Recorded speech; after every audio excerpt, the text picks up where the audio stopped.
There is a map most people are handed without being asked if they want it. Graduate by this age, work by this age, build by this age, achieve by this age. And somewhere on that map, invisible but assumed, is a body that cooperates, a body that shows up, a body that doesn't have other plans. Mine had other plans. My body started changing the terms of my life without consulting me, slowly, permanently, and the milestone I had planned started looking different, or disappeared entirely. And when I look at that map, the one everyone else seemed to be following, I realized something nobody says out loud. Some of those milestones were never going to be mine, not in the way I imagined, not in the way I was told they should be. This video is about what I did with that. The milestone map isn't just about achievements, it's about belonging. When you hit the milestones, the graduation, the job, the independence, the things everyone around you is moving toward, you feel like you're part of something, like the world was built for you too. And when you can't, or when those milestones look different because your body changed the terms, there's a specific kind of loneliness that arrives.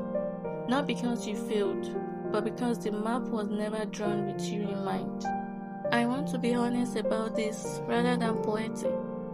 FOP changed what some milestones were going to look like for me. Things I assumed were just part of a normal life became complicated, became conditional, became sometimes impossible. And for a long time, I measured my life against the map I had been given and found it lacking. Every milestone I couldn't reach the way I had imagined felt like evidence of something wrong with me, with my life, with what I deserved. That measurement was making me disappear. I'm not going to skip this part because too many people do. Before I chose joy, I grieved properly.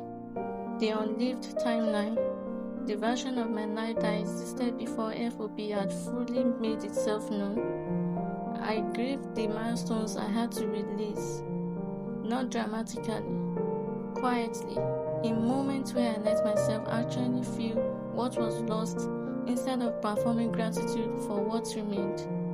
That grief was necessary. Joy that skips grief isn't joy, it's performance. And I had spent enough of my life performing.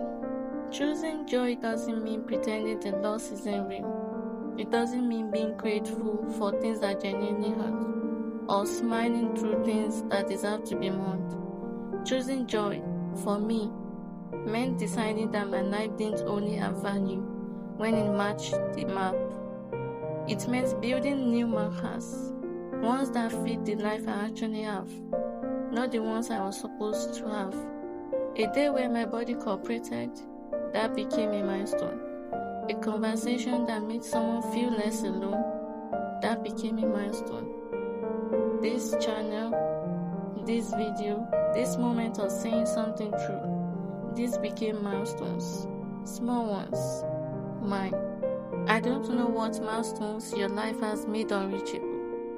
I don't know what you've had to grieve to get to where you are, but I know that joy built on a foundation of honest grief is more real and more yours than any milestone you were handed a map toward.